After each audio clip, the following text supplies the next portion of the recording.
Hello दोस्तों, आज फिर से स्वागत है आप सबका हमारे नए वीडियो लेक्चर में, जिसमें आज हम पढ़ने वाले हैं केस वर्क का ही एक नया टॉपिक जो है principle of case work. Okay, principle के साथ साथ हम लोग और एक चीज़ को कवर कर लेंगे जो है purpose of case work. So case work का हमारा 2 क्लास हो चुका है। अगर कोई वो क्लास नहीं देखे हो तो पहले जाके वो क्लास एक बार चेक कर लीजिए, उसके बाद ये देखिए तो आपको ज़्यादा यूज़फुल रहेगा, आप ज़्यादा समझ पाएंगे। सो आज का जो हमारा टॉपिक है वो है केस वर्क का पर्पस और प्रिंसिपल। सो मेरा नाम है पतित मुखर्जी। चलिए शुरू करते हैं। जैसा कि हम लोगों ने पढ़ा था केस वर्क क्या है, कि केस वर्क एक प्रोसेस है, एक प्राइमरी मेथड है सोशल वर्क का, जिसमें एक इंडिविजुअल के साथ एक केस वर्कर काम करता है और उसका प्रॉब्लम को सॉल्व करने की कोशिश करता है थ्रू उसका कैपेसिटी बिल्ड करने में। ओके, एक डेफिनेशन हम लोगों ने पढ़ा था मैरी रिचमंड का, और आज और फिर से हम लोग नहीं पढ़ेंगे क्योंकि 2-3 दिन हम लोगों ने पढ़ लिया और मुझे लग रहा है आपको लगभग आता है। ओके, आज हम पढ़ेंगे directly purpose of social case work. मतलब अगर केस वर्क हम करते हैं तो क्यों करते हैं, ये है हमारा टॉपिक आज। पहला टॉपिक कि purpose of social case work, क्यों करते हैं केस वर्क, और उसके बाद हम पढ़ेंगे principle of social case work. Okay, आज का वीडियो थोड़ा सा लंबा हो जाएगा, आप आखिरी तक बस देखते रहिए, आपका काम बन जाएगा। आप थोड़ा सा बस सुनते जाइए और कुछ नहीं चाहिए। आप अगर इसकी स्क्रीन नहीं भी देखेंगे तब भी आपको चलेगा, आप सिर्फ सुनते जाइए और मुझे लगता है कि आपको समझ में आ जाएगा पूरा topic. Okay, purpose of social case work. तो पहला जो टॉपिक है कि हम क्यों करते हैं सोशल केस वर्क, या क्यों ज़रूरत है सोशल केस वर्क, या सोशल केस वर्क में ऐसा क्या क्या चीज़ होता है जो उसका पर्पस को फुलफिल करता है। ओके, हमारा पर्पस, तो पहला पर्पस यही है कि एक क्लाइंट का प्रॉब्लम को सॉल्व करना और क्लाइंट को कैपेबल बनाना ताकि वो अपना प्रॉब्लम को खुद सॉल्व कर पाए। ठीक है, फर्स्ट जो हमारा पर्पस है वो है to establish a rapport with the person who need guidance and support. Bracket में हम लोगों ने लिख दिया कि क्लाइंट, ताकि आपको समझ में और आसान रहे कि एक हमें रिलेशन बिल्ड करना है। जब भी देखिए, अब केस वर्क, जब हम कोई भी सोशल वर्क का टॉपिक पढ़ेंगे ना, हम सोशल वर्कर हैं, ये हमें सबसे पहले जानना है। सोशल वर्कर हैं हम, एक ऐसे, हमारा प्रोफेशन थोड़ा अलग है, हटके है सबसे। हम ऐसे डायरेक्ट काम से काम नहीं रख सकते हैं सिर्फ कि हमारा काम बना चलो, नहीं, हमें उसके आगे जाके काम करना है, हमें रिलेशनशिप के ऊपर काम करना है, हमें ह्यूमन के साथ काम करना है। तो एक पहले रेपो बिल्ड करना है। अब ये रेपो क्या चीज़ है भैया? रेपो वह है कि जब आप कोई एक इंसान के साथ रिलेशन बनाते हैं, उस रिलेशन बनाने का जो प्रक्रिया है, उस प्रक्रिया को हम प्रोफेशनल लैंग्वेज में रेपो बोलते हैं, रेपो बिल्ड करना। ओके, एक रेपो बिल्ड करना है ताकि वो अपने गाइडेंस और सपोर्ट ले पाए आपसे। क्यों ऐसा क्यों है? क्योंकि जब कोई क्लाइंट आपके पास आएंगे और आपसे गाइडेंस लेना चाहेंगे तो आप दोनों के बीच में एक बहुत अच्छा अंडरस्टैंडिंग होना चाहिए, एक अच्छा रिलेशनशिप होना चाहिए, ताकि एक दूसरा व्यक्ति समझ पाए अपने आप को भी और ट्रस्ट कर पाए कि अच्छा, ये जो बता रहा है वो हमारे अच्छाई के लिए बता रहा है। ओके, ये रेपो बिल्ड करना बहुत ज़रूरी है। उसके बाद to observe the problem that hinder the growth of the person and to capable the individual to resolve his or her problem. अब देखो, ये बहुत काफ़ी इंटरेस्टिंग चीज़ है। क्या है कि हमें उस चीज़ को आइडेंटिफाई करना है जिस चीज़ के दौरान जो प्रॉब्लम जो है, कोई भी एक प्रॉब्लम ऐसा है जो प्रॉब्लम उस पर्सन का ग्रोथ को रोक रहा है।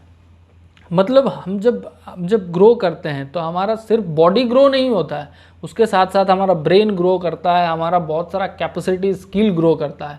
तो इसका मतलब कभी अगर हम लोग कोई एक पर्टिकुलर प्रॉब्लम में फंस जाएं तो उस टाइम के बाद हमारा ग्रोथ कम हो जाता है। बॉडी ग्रोथ तो हो जाता है, फिजिकल ग्रोथ हो जाता है, मेंटल ग्रोथ रुक जाता है कहीं ना कहीं। तो ये हमें पहले आइडेंटिफाई करना है कि ये इसका ग्रोथ क्यों रुक रहा है, ये क्यों अपना प्रॉब्लम खुद नहीं सॉल्व कर पा रहा है, और जितना इसे स्किल्ड होना चाहिए था उतना स्किल्ड क्यों नहीं है, जितना कैपेबल होना चाहिए था उतना कैपेबल क्यों नहीं है। तो ये प्रॉब्लम को आइडेंटिफाई पहले करना है। To strengthen the individual's ego and capable him her to build own self esteem, self acceptance and self direction. अब देखो यहाँ हमें 3 नया वर्ड मिल गया, एक हो गया सेल्फ एस्टीम, सेल्फ एक्सेप्टेंस और सेल्फ डायरेक्शन। इन तीनों का काम बहुत इंपॉर्टेंट है हमारे लाइफ में।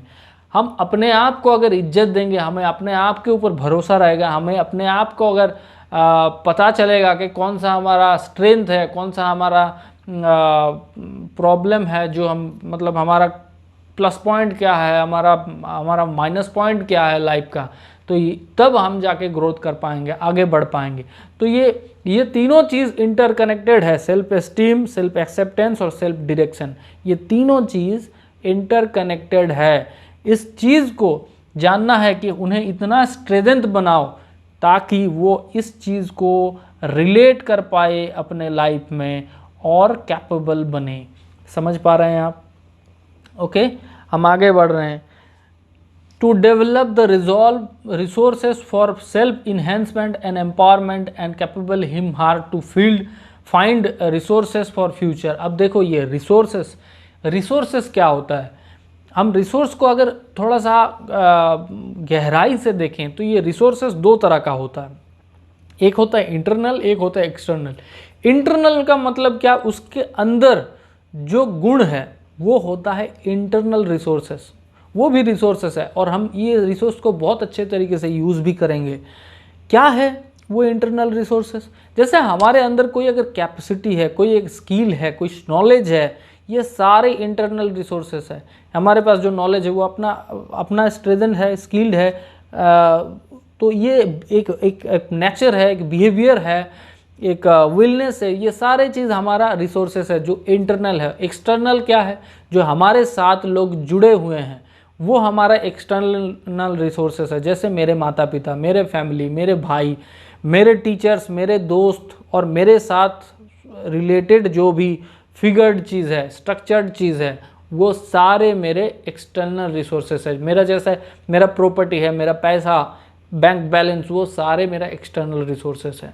और इंटरनल रिसोर्स का भी मैंने बात कर दिया। तो ये डेवलप करना है, उनको इन्हेंस करना है ताकि वो एम्पावर हो पाए। एम्पावर का मतलब ये नहीं कि आप किसी को नौकरी लगाएंगे, नहीं भैया, वो हमारा काम नहीं है। हो भी सकता है काम, वो दूसरा एंगल है, अभी हम पढ़ नहीं रहे हैं।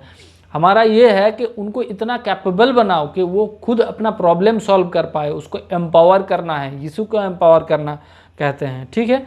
और अपना रिसोर्सेस को वो मेंटेन भी कर पाए और उसको अरेंज भी कर पाए, ठीक है। To restore the individual social functioning. अब देखो कभी कोई बंदा, कोई अगर इंडिविजुअल क्लाइंट प्रॉब्लम में फंस जाता है तो फिर अपने सोसाइटी के साथ, सोशल के साथ फंक्शन करना बंद कर देता है। हम सबको पता है कि हम लोग जो ह्यूमन नेचर है, हम हर वक्त सोशल फंक्शनिंग में रहते हैं। हमारा सोशल फंक्शनिंग होता रहता है, मतलब सोसाइटी के साथ हम इंटरकनेक्टेड है। हमारा खुद का डेवलपमेंट सोसाइटी का डेवलपमेंट कहा जाता है ना। तो जब कोई इंडिविजुअल कोई एक पर्टिकुलर प्रॉब्लम में होता है तो वो अपना सोशल फंक्शनिंग करना बंद कर देता है, या स्लो हो जाता है उनका फंक्शनिंग, या मेल एडजस्टेड हो जाता है। तो हमारा भी ये टारगेट होना चाहिए या पर्पस होना चाहिए कि उसको रीस्टोर करें, फिर से उसको वापस फंक्शनिंग किया जाए। Okay, to motivated individual to preventions the occurrence of similar problems to the environmental modification. अब देखो, हम जो पहले दिन से हम चिल्ला के बता रहे हैं आप लोगों को कि हमें प्रॉब्लम को सॉल्व नहीं कर रहा है, इंसान को कैपेबल बनाना है ताकि वो खुद अपना प्रॉब्लम सॉल्व कर पाए। Help them to help themselves. Okay,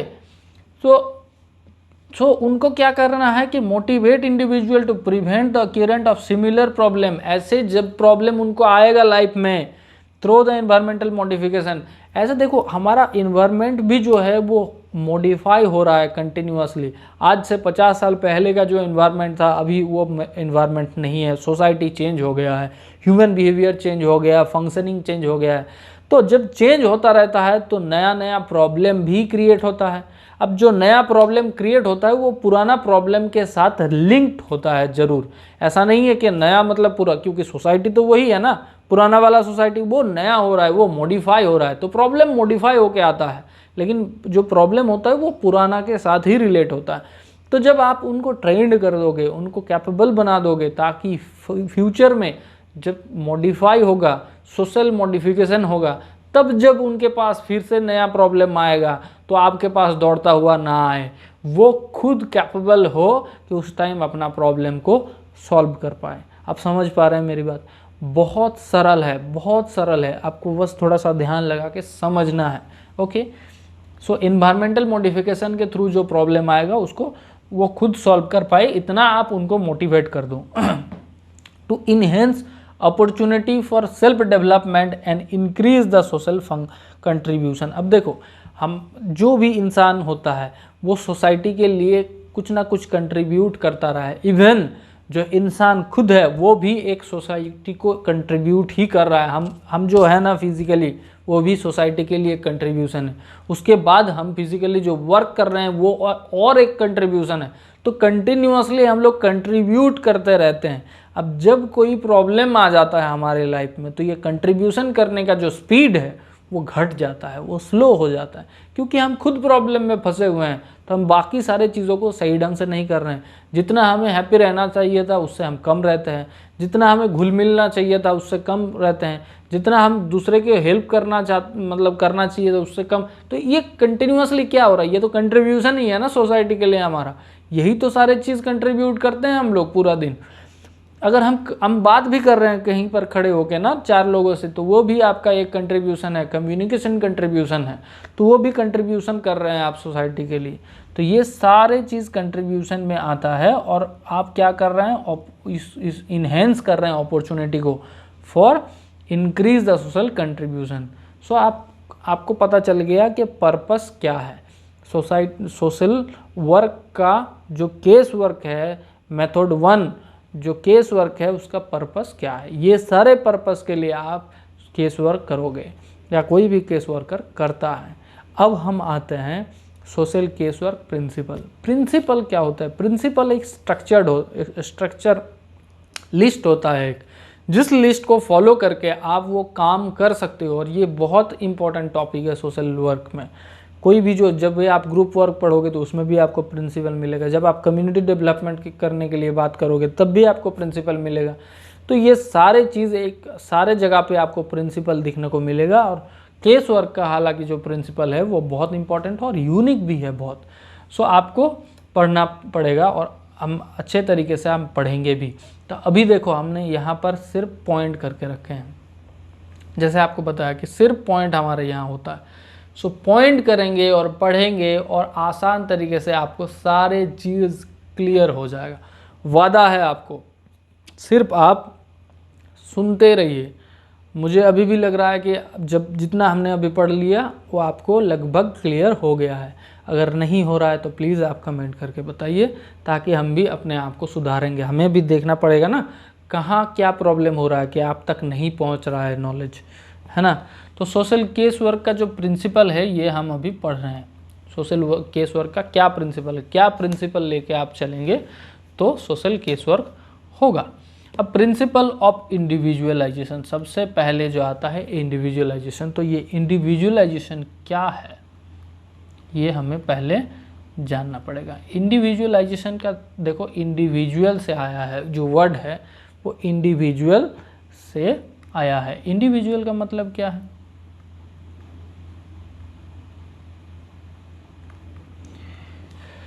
individual, तो इंडिविजुअल से आया है इंडिविजुअलाइजेशन। इंडिविजुअल का मतलब है एक कोई व्यक्ति, 1 पर्सन को हम बोलते हैं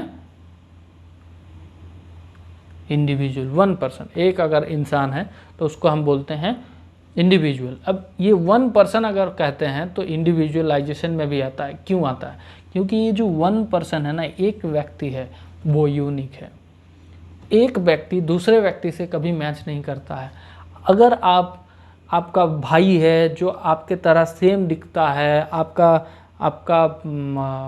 एकदम हूबहू सेम है, आप लोग एक ही साथ पढ़े हुए हैं, एक ही फैमिली से बिलोंग करते हैं, आपका पीयर्स ग्रुप भी सेम था, फिर भी आप लोग अलग होंगे, आपका थॉट प्रोसेस अलग होगा, बहुत कुछ अलग होगा। तो ये क्या ये इंडिकेट कर रहा है कि कोई भी पर्सन कोई भी दूसरे व्यक्ति के साथ मैच नहीं करता है। सारे लोग अपने ही आप में एक इम्पॉर्टेंट होता है और यूनिक होता है। तो इंडिविजुअलाइजेशन होना चाहिए। जब आप सोशल केस वर्क करोगे तब आपको ये बात हर वक्त ध्यान में रखना पड़ेगा कि हर इंसान यूनिक है और उनका प्रॉब्लम भी यूनिक हो सकता है, उनका थॉट भी यूनिक है, सब कुछ यूनिक है। तो उनको यूनिक तरीके से भी ट्रीटमेंट करना है, उनको स्पेशल फीलिंग्स देना है कि आप यूनिक, और उनको यूनिक तरीके से आपको खुद एक्सेप्ट करना है। Okay. Purposeful expression of feeling. Purposeful expression of feeling का मतलब क्या है? पर्पसफुल एक्सप्रेशन ऑफ फीलिंग का मतलब होता है कि जो इंसान आपके पास आया है, अब देखो यहाँ एक है ना पर्पसफुल एक्सप्रेशन ऑफ फीलिंग, इसके साथ एक दूसरा ये है जो मैच करता है। यहाँ देखो एक लिखा है principle of communication. Principle of communication और पर्पसफुल एक्सप्रेशन ऑफ फीलिंग ये एक दूसरे से रिलेट करता है, कम्युनिकेशन के साथ रिलेट करता है। कैसे करता है हम आपको बताएं।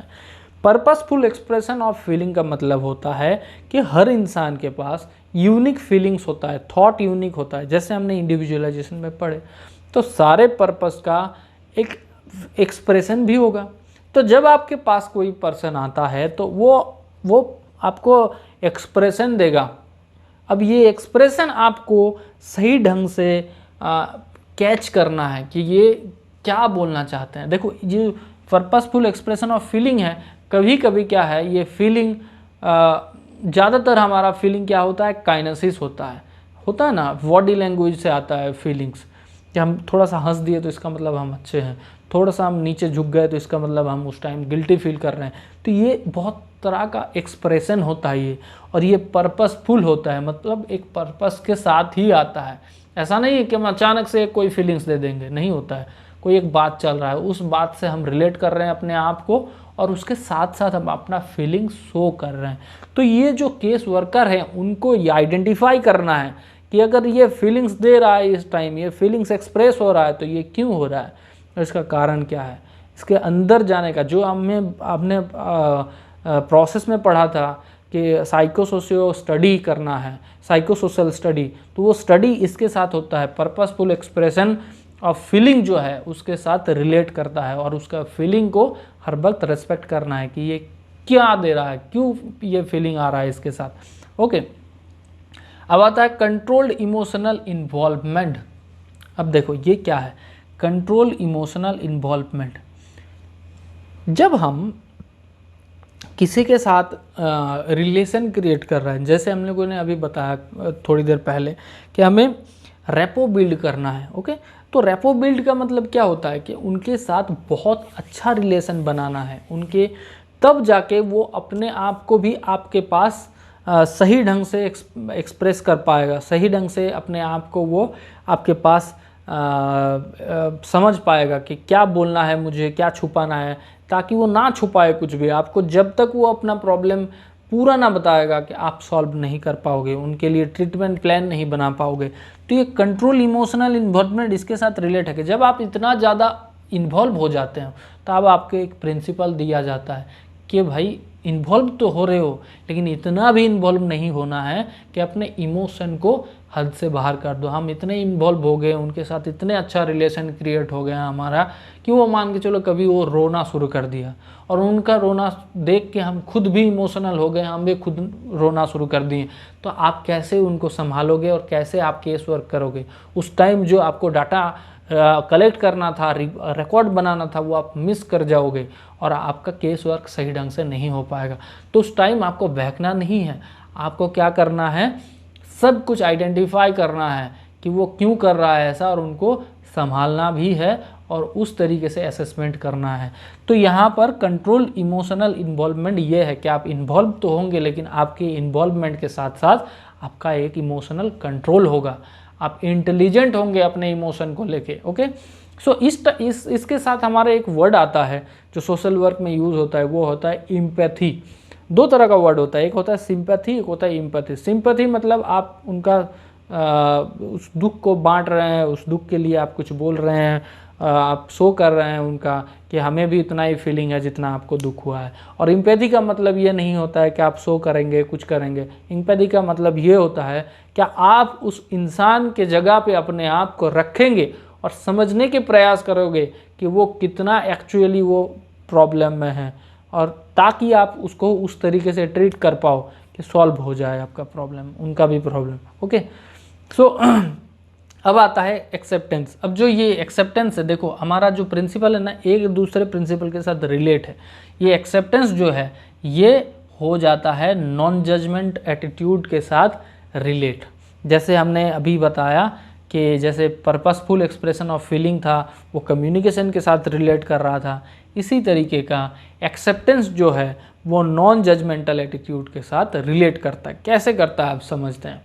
एक्सेप्टेंस का मतलब जो भी आपके पास आएंगे उनको आप एक्सेप्ट करोगे, मतलब आप वहाँ पर डिस्क्रिमिनेशन नहीं करोगे बिल्कुल भी कि मेरा क्लाइंट इस तरीके का होना चाहिए तो मैं इस तरीके का ही क्लाइंट के साथ काम करूँगा, या मैं पर्सनली इस तरीके का इंसान हूँ, मैं बहुत अच्छा इंसान हूँ तो मैं कोई क्रिमिनल के साथ नहीं काम करूँगा। ऐसा नहीं है। आपका हर क्लाइंट इम्पॉर्टेंट है और आपको हर क्लाइंट को उनके प्रॉब्लम, उनके स्ट्रेंथ, उनके सारे प्लस पॉइंट माइनस पॉइंट के साथ एक्सेप्ट करना है। मतलब आप जब भी उनको एक्सेप्ट कर रहे हैं उनके सारे गुण के साथ, उनके सारे स्ट्रेंथ या पावर के साथ आप एक्सेप्ट कर रहे हैं, साथ ही साथ उनका कोई कमियां हैं वो भी आप एक्सेप्ट कर रहे हैं। ओके, अब देखो नॉन जजमेंटल एटीट्यूड, मैंने बताया था एक्सेप्टेंस के साथ नॉन जजमेंटल एटीट्यूड भी रिलेट करता है। कैसे? नॉन जजमेंटल एटीट्यूड ये होता है कि हम जज कर लेते हैं कभी कभी, तो ऐसा नहीं करना है, इसीलिए नॉन जज यहाँ अप्लाई किया गया। नॉन जजमेंटल मतलब जिसके साथ आप काम कर रहे हैं उनके साथ आपका रिलेशन नॉन जजमेंटल होगा। आप उनको जज नहीं कर सकते, नहीं कर सकते जज, ठीक है। मतलब वो मान के चलिए कोई उनका वो जब आपके साथ केस वर्क कर रहे हैं तो हो सकता है कि उनका पास्ट में कुछ ऐसा घटना घटा है जो आपको बताना पड़ेगा, और आपने वो बात सुन के आपने सोच लिया ये इसने गलत किया, ये इसे नहीं करना चाहिए था। ऐसा नहीं है। हो सकता है कि उस टाइम जब उसने ये डिसीजन लिया हो उसके पास ये कोई प्रेशर था, कोई उसके पास ऑल्टरनेटिव ना लिया, ऑल्टरनेटिव नहीं था, ये वो सिचुएशन ऐसा था, उस सिचुएशन का डिमांड था, इसीलिए उसने उस तरीके का स्टेप लिया था। तो आप उसे जज नहीं करेंगे और विदाउट जज करके ही आप उनको फुल्ली एक्सेप्ट करेंगे और आगे बढ़ेंगे अपने काम के साथ, ठीक है। तो नॉन जजमेंटल एटीट्यूड आपको पता चल गया। अब हम आते हैं सेल्फ डिटर्मिनेशन के साथ। सेल्फ डिटर्मिनेशन आपके लिए नहीं है, उनके लिए है, मतलब जो आपका क्लाइंट है उनके लिए है। सेल्फ डिटर्मिनेशन का मतलब ये होता है कि आप जब उनके साथ काम कर रहे हैं, केस वर्क कर रहे हैं, तो आप उनको बहुत तरह का सजेशन दे रहे हैं, उनको आप बहुत तरह का गाइडेंस दे रहे हैं, वो आपका काम है। लेकिन आप उनको ये सजेशन या गाइडेंस आप उनको बाय प्रेशर नहीं देंगे कि आपको ये एक्सेप्ट करना ही है, करना है, ऐसा नहीं है। उनका खुद का चॉइस, आप उनको बस ऑप्शन दे दोगे कि देखो ये गलत है, ये सही है, आप देख लो क्या करना है, आपको कौन सा सही लगे। क्यों? क्योंकि उनका भी एक चॉइस है, नहीं तो वो ये फील करेगा कि मैं यहाँ आ गया और इनके हिसाब से मुझे चलना है, फिर ट्रस्ट आपका प्रॉब्लम आ जाएगा, रेपो क्रिएट नहीं हो पाएगा और आपका जो भी मेहनत था वो गड़बड़ हो जाएगा। ऐसा नहीं करना है। सेल्फ डिटर्मिनेशन के साथ चलना है कि आपने सिर्फ उनको गाइड दे दिया और आपने उनके ऊपर छोड़ दिया कि आपका खुद का चॉइस देख लीजिए, आपको क्या अच्छा लग रहा है, जो आपको अच्छा लग रहा है वही आप कीजिए। ओके, सो ये है सेल्फ डिटर्मिनेशन। अब हम आते हैं कॉन्फिडेंशियलिटी। कॉन्फिडेंशियलिटी क्या होता है? जब आप केस वर्क कर रहे हैं, कोई भी पर्सन आपके पास आता है, तो आप जब केस वर्क कर रहे हैं उस टाइम आप डाटा कलेक्ट करोगे, और डाटा कलेक्ट करने के टाइम आपको बहुत तरीका का ऐसा सीक्रेट भी रिवील हो सकता है कि जो क्लाइंट है उसने अपना सीक्रेट आपको बता दिया कि ऐसा ऐसा मैंने किया था। ऐसा बहुत सारा प्रॉब्लमेटिक भी हो सकता है जो आप बाहर अगर किसी के साथ शेयर कर दोगे तो वो ये प्रॉब्लम, दूसरा प्रॉब्लम क्रिएट हो जाएगा। सो ये नॉर्म्स में आता है कि आप उसको लेकर गॉसिप नहीं करेंगे, किसी के साथ डिस्कस नहीं करेंगे। अगर डिस्कस करते हैं तो वो अलग आपको एक प्रोसेस के थ्रू जाना पड़ेगा, और ये अभी हम लोग प्रोसेस में नहीं जा रहे हैं, वो अलग चीज़ है, हम कभी और दूसरे दिन बात करेंगे। तो कॉन्फिडेंशियलिटी का मतलब है कि जब आप किसी क्लाइंट के साथ काम कर रहे हैं केस वर्क, उनका जो भी सीक्रेट है, उनका जो भी इंफॉर्मेशन है, वो आप और उनके बीच में ही रहेगा, वो तीसरा व्यक्ति के पास नहीं जाएगा। आप समझ पा रहे हैं? Developing and utilising. Developing and utilising का मतलब है जब आप केस वर्क करना शुरू कर दिए तो ऐसा नहीं कि आपका स्टेटस एक ही जगह पे रुक गया आके, आप प्रोसेस तो कर रहे हैं लेकिन स्टेटस एक ही जगह, तो आप बीच बीच में आप चेक भी करेंगे अपने आप को, आप अपना काम को भी देखेंगे कि जो आप कर रहे हैं वो ग्रोथ में है कि नहीं है, क्योंकि वो आप दूसरे के साथ कर रहे हैं, आप खुद के साथ नहीं कर रहे हैं। तो आप उसका एवोल्यूशन भी काम के टाइम ही, मतलब केस वर्क के टाइम ही आप चेक करते रहेंगे कि ये डेवलपिंग है कि नहीं है। यूटिलाइजिंग का मतलब यही आता है कि आप जो भी आपके पास रिसोर्सेस है, टाइम है, आप सब सारे चीज़ों को सही तरीके से आप यूज़ कर रहे हैं कि नहीं कर रहे हैं। What you have to utilise the time and resources with the proper way और नॉट। तो आपको ये चीज़ ध्यान देना पड़ेगा।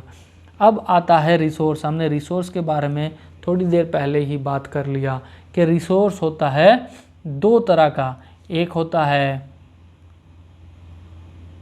इंटरनल और एक होता है एक्सटर्नल। इंटरनल और एक्सटर्नल में क्या हमने बताया था कि इंटरनल मतलब हमारे अंदर का जो रिसोर्सेस हैं, मतलब हमारा नॉलेज, हमारा स्ट्रेंथ, हमारा स्किल, हमारा बिहेवियर, हमारा नेचर, हमारा थॉट प्रोसेस, ये सारे इंटरनल रिसोर्सेस है।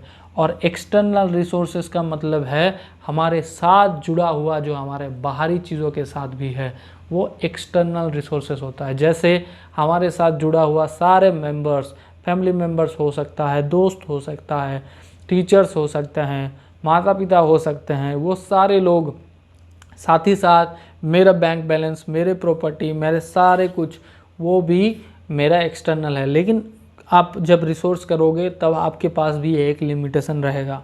जब आप और अंदर जाओगे, केस वर्क पढ़ोगे, तो अभी आपको पता चलेगा कि आप कौन से रिसोर्स को यूज़ कर सकते हो, कौन से रिसोर्स को आप नहीं यूज़ कर सकते हो।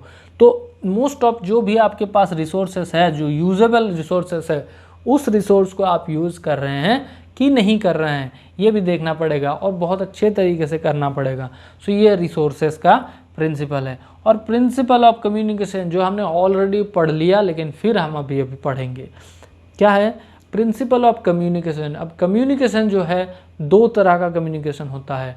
एक कम्युनिकेशन होता है वर्बल, एक कम्युनिकेशन होता है non verbal communication. Verbal communication में वो होता है जिसमें लैंग्वेज का इन्वॉल्वमेंट होता है, कि आप जिस लैंग्वेज में बात कर रहे हैं या जो आपको लैंग्वेज पता है, जिस लैंग्वेज में आप फ्लेक्सिबल हैं, क्या आपका क्लाइंट सेम लैंग्वेज से है? नहीं तो आपने जो बात करना है उन तक पहुंचेगा ही नहीं, या उनका जो बात है वो आप तक नहीं पहुंचेंगे। आप दोनों का लैंग्वेज कॉमन होना चाहिए, अंडरस्टैंडिंगेबल होना चाहिए। ऐसा है कि आप हिंदी जानते हैं और उनका लैंग्वेज हिंदी से जुड़ा हुआ है, कोई एक रीजनल लैंग्वेज है जिसका ज़्यादातर वर्ड आपको पता ही नहीं है कि एक्चुअली वो वर्ड है क्या, तो आप उनके साथ कम्युनिकेशन आगे नहीं बढ़ा सकते, आप उनके साथ केस वर्क नहीं कर सकते। तो यह आपको देखना पड़ेगा कम्युनिकेशन आपका सही है कि नहीं। दूसरा कम्युनिकेशन जो है नॉन वर्बल कम्युनिकेशन। जो केस वर्कर है उनको नॉन वर्बल कम्युनिकेशन में भी बहुत स्ट्रांग होना पड़ता है। क्यों? क्योंकि जब आपका रेपो बिल्ड हो रहा होगा उस टाइम आपको बहुत सारे इन्फॉर्मेशन का ज़रूरत होगा, जो इन्फॉर्मेशन हो सकता है कि आपके क्लाइंट डायरेक्टली ना एक्सपोज कर पाए, आपको ना बता पाए। तो जब ना बता पाएगा तो इस टाइम आपके पास क्या होगा ऑप्शन? आपके पास नॉन वर्बल कम्युनिकेशन ही आपके पास ऑप्शन रहेगा कि आप उनके बॉडी लैंग्वेज को देख के, आप उनके फेस एक्सप्रेशन को देख के आपको आइडेंटिफाई करना पड़ेगा कि एक्चुअली इनके साथ क्या हो रहा है। सो ये दो तरह का कम्युनिकेशन आपको बहुत अच्छे तरीके से आना चाहिए, वर्बल और नॉन वर्बल कम्युनिकेशन। तब जाके आप सही तरीके से प्रिंसिपल को फॉलो कर पाएंगे और केस वर्क कर पाएंगे। मुझे लग रहा है कि आप लोग लगभग ज़्यादातर चीज़ समझ गए हैं। यही लास्ट वाला अभी हमारा था। अब और एक चीज़ जो बता देता हूँ मैं, कि जो हम प्रिंसिपल का भी लिस्ट बनाए हैं, ये ऐसा नहीं है कि यही प्रिंसिपल कंक्रीट है, यही है इन प्रिंसिपल, इसके बाद और कुछ नहीं है, ऐसा नहीं है, बिल्कुल नहीं है भैया, ये समझ लीजिएगा। हम जब पढ़ा रहे हैं तो इसमें मेन पॉइंट्स हम इन्वॉल्व कर रहे हैं। सोशल वर्क में कोई भी चीज़ प्रोमिनेंसी नहीं क्रिएट करता है, वो इनकम्प्लीट ही होता है, क्योंकि सोशल वर्क किसी ना किसी के एक्सपीरियंस के साथ रिलेट करके लिखा गया है ना। तो ऐसा हो सकता है कि बाद में भी कुछ चीज़ जुड़े, या भी बहुत सारी चीज़ इसके साथ अभी हैं, हम टाइम के कमी के वजह से या रिसोर्सेस के कमी के वजह से हम बता नहीं पा रहे हैं। लेकिन हम कोशिश किए कि ज़्यादातर चीज़ आपको बताने का और ज़्यादातर चीज़ आपको एक्सप्रेस करने का। मुझे लग रहा है कि आप इतने में काफ़ी है आपके लिए, और आप बहुत अच्छे तरीके से आप समझ भी गए होंगे। अगर कहीं पर भी आपको कुछ भी प्रॉब्लम रह गया होगा तो ज़रूर बताइएगा, कमेंट कीजिएगा, दूसरे के साथ शेयर कीजिएगा, और एक लाइक, अब तक आप अगर देख लिए हैं वीडियो तो एक लाइक ज़रूर कर दीजिएगा। आपके लाइक हमारे लिए मोटिवेशन क्रिएट करता है। और मेरा हिंदी थोड़ा ख़राब है, मुझे पता है, लेकिन कम्युनिकेशन के लिए ठीक है। प्रिंसिपल ऑफ जो कम्युनिकेशन जो है, मुझे लग रहा है चल जाएगा। तो वो भी बताइएगा कि मैं सही जा रहा हूँ कि नहीं, क्योंकि अगर हो रहा है गलत तो फिर मैं इंग्लिश में शिफ्ट कर जाऊँगा, है ना। जो भी कमियां लगा होगा वो भी आप कमेंट में ज़रूर बताइए। आज के लिए इतना ही। जय हिंद।